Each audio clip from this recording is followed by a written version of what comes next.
Perkenalkan, nama saya Ria Angelin Katipana dari Universitas Kristen Indonesia Maluku, Fakultas Ilmu Komputer, Prodi Informatika.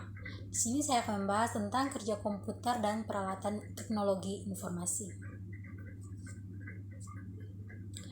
Pokok bahasannya yaitu 1. Kerja komputer, 2. Sistem komputer, 3. Jaringan nirkabel, 4. Alat komunikasi dan jaringan komputer. Cara kerja komputer adalah mengambil informasi, mengolah informasi, menyimpan informasi, dan mementahkan hasil. Dengan penjelasan sebagai berikut. 1. Pemasukan atau input. Tahap pemasukan atau input merupakan tahap awal dari proses pengolahan yang terjadi pada sistem komputer. Tahap ini berupa pemasukan data mentah ke dalam sistem komputer melalui input device. 2. Pemrosesan atau proses. Pada tahap ini, data yang telah dimasukkan melalui peralatan input akan diproses. Tahap proses ini dilakukan melalui processing device, yaitu CPU, yang mana CPU ini dapat melakukan fungsi perhitungan dan logika untuk perbandingan dan juga mengontrol.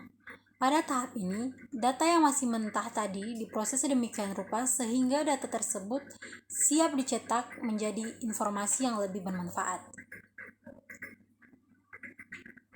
3. Pengeluaran atau output. Pada tahap ini, data yang tadinya telah dimasukkan melalui peralatan input, kemudian diproses oleh CPU, akan bisa dicetak apabila sudah siap. Pencetakan ini bisa berupa hard copy dan juga soft copy. Hard copy berarti menggunakan media fisik seperti kertas ataupun yang lainnya. Soft copy berarti menampilkan gambar visual melalui monitor ataupun proyektor. Yang termasuk dalam peralatan output di sini adalah monitor, proyektor, printer, dan lain-lain. 4. Penyimpanan atau storage. Tahap ini merupakan proses perekaman hasil pengolahan ke alat penyimpanan atau storage device dan dapat dipergunakan kembali sebagai input untuk proses selanjutnya. Jadi, data mentah yang telah diproses tadi dapat disimpan pada media penyimpanan agar nantinya bisa digunakan kembali sewaktu-waktu apabila ingin mencetak data tersebut.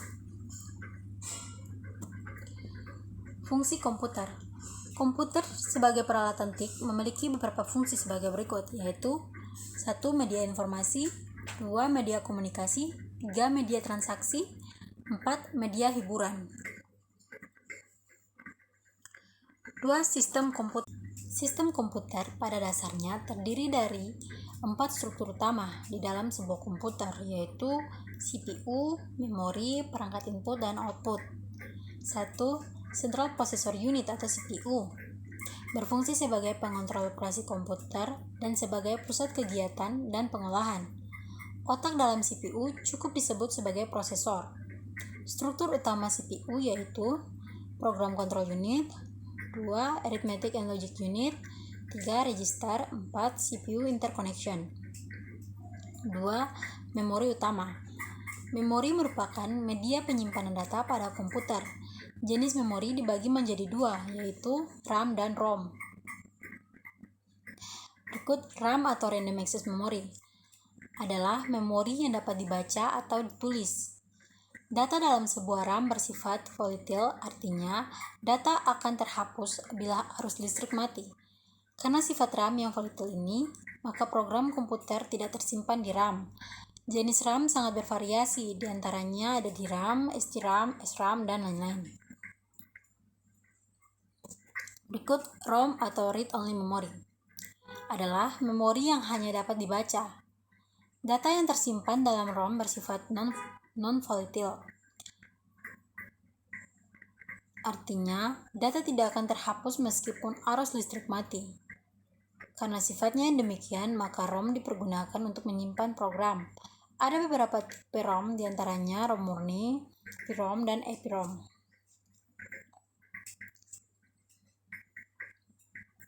3. Input atau output berfungsi memindahkan data dari atau ke lingkungan luar atau perangkat lainnya. Sistem komputer membutuhkan perantara input atau output. Perangkat input atau output ini sebagai jembatan penghubung antara komputer dengan piranti di luar sistem. Dapat menerima data dari komputer dan dapat pula memberi data ke komputer. Ada dua macam perantara, yaitu piranti untuk hubungan serial dan piranti untuk hubungan paralel. Berikut perangkat input dan cara kerjanya. Alat input langsung adalah alat yang inputnya langsung diproses oleh alat pemroses. Sedangkan alat input tidak langsung, prosesnya melalui media tertentu sebelum suatu input diproses oleh alat pemroses. Berikut beberapa alat input langsung. Itu keyboard adalah suatu alat input yang memiliki berbagai macam tombol dengan setiap tombol memiliki fungsi yang berbeda-beda. 2. Mouse adalah alat yang digunakan untuk memasukkan perintah ke dalam komputer dengan cara menggesernya. Pergeseran ini menggerakkan pointer. 3. Scanner adalah suatu alat elektronik yang fungsinya mirip dengan mesin fotokopi. Mesin fotokopi hasilnya dapat langsung kita lihat pada kertas, sedangkan scanner hasilnya ditampilkan pada layar monitor komputer atau disimpan di memori. Berikut mikrofon. Apabila kamera digunakan untuk memasukkan input berupa gambar dan suara, maka mic digunakan hanya untuk memasukkan input berupa suara. Penggunaan mic tentu saja memerlukan perangkat keras tambahan untuk menerima input suara tersebut, yaitu sound card dan speaker, untuk mendengarkan hasil rekaman suara. Berikut pen input adalah jenis perangkat input yang berfungsi sebagai pengganti pena untuk menulis maupun menggambar. Hal ini untuk memudahkan pekerjaan para desainer grafik agar lebih mudah untuk menggambar di komputer ketimbang menggunakan mouse. Biasanya terdapat alas atau pad sebagai media untuk menulis atau menggambar. Perangkat output dan cara kerjanya. Output merupakan perangkat keras komputer yang berfungsi untuk menampilkan keluaran sebagai hasil pengolahan data. Keluaran dapat berupa hard copy atau kertas, soft copy atau monitor atau file, ataupun berupa suara atau voice. 3 golongan pertama adalah output yang dapat digunakan langsung oleh manusia, sedangkan golongan terakhir biasanya digunakan sebagai input untuk proses selanjutnya dari komputer. A. Hard copy device, yaitu alat yang digunakan untuk mencetak tulisan dan gambar pada media keras seperti kertas atau film. B. Soft copy device merupakan alat yang digunakan untuk menampilkan tulisan dan gambar pada media lunak yang berupa sinyal elektronik. Output bentuk soft copy device dapat berupa video display, flat panel, dan speaker. C. Monitor. Monitor adalah salah satu jenis soft copy device karena keluarannya berupa sinyal elektronik, yaitu berupa gambar yang tampil di layar monitor. D. Proyektor komputer. Berfungsi untuk menampilkan gambar atau visual dari hasil pemrosesan data.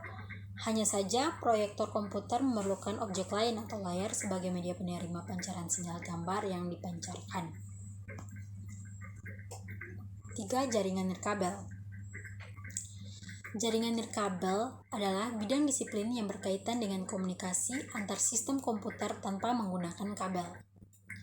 Jaringan nirkabel ini sering dipakai untuk jaringan komputer baik pada jarak yang dekat maupun pada jarak jauh. Bidang ini erat hubungannya dengan bidang telekomunikasi, teknologi informasi, dan teknik komputer. Jenis jaringan yang populer dalam kategori jaringan nirkabel ini meliputi jaringan kawasan lokal nirkabel atau wireless LAN dan Wi-Fi. Jenis-jenis jaringan nirkabel dari segi geografis. Ada banyak jenis jaringan dan cara mengklarifikasinya.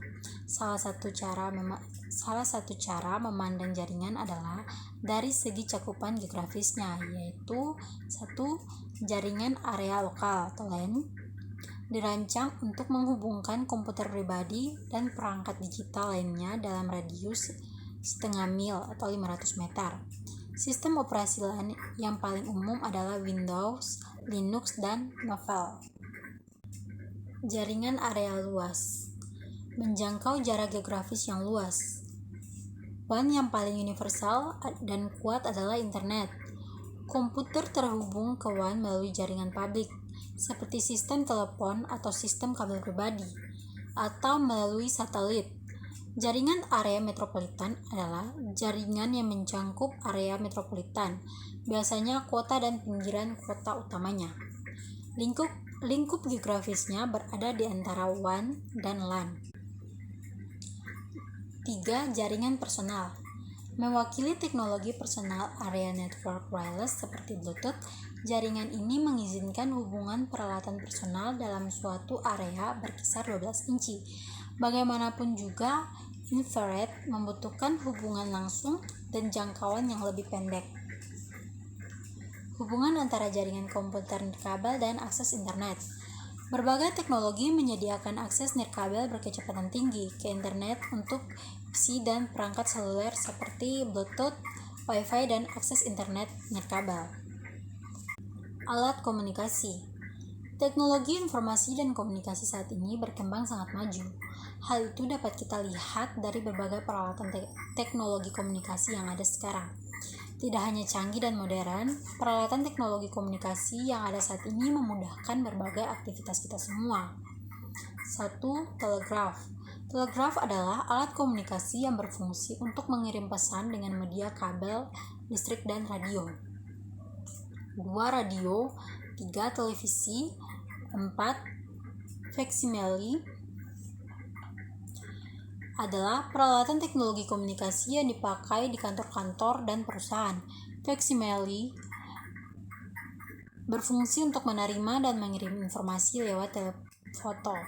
Faksimile memungkinkan Anda untuk dapat mengirim salinan suatu halaman berupa gambar dan tulisan ke mesin faksimile yang ada di tempat lain melalui saluran telepon. Proses pengirimannya pun hanya membutuhkan beberapa menit saja. 5. Telepon kabel. 6. Smartphone. 7. Jaringan komputer. Jaringan komputer merupakan sistem yang menghubungkan komputer dengan perangkat lainnya agar menjadi satu kesatuan. Dapat juga didefinisikan, jaringan komputer adalah suatu kumpulan komputer dan peralatan lain yang terhubung dalam satu kesatuan. Jaringan komputer memiliki 3 tujuan utama, yakni 1. Pembagian sumber daya. Itu jaringan komputer bisa digunakan untuk membagi sumber daya, contohnya printer yang digunakan untuk mencetak berkas. 2. Sarana komunikasi, yaitu jaringan komputer yang terhubung dengan internet dapat mempermudah manusia dalam menjalin komunikasi, contohnya lewat surat elektronik atau email. 3. Informasi, yaitu jaringan komputer yang terhubung dengan internet juga bisa membantu manusia atau brainware dalam mendapatkan informasi, contohnya dengan web browsing.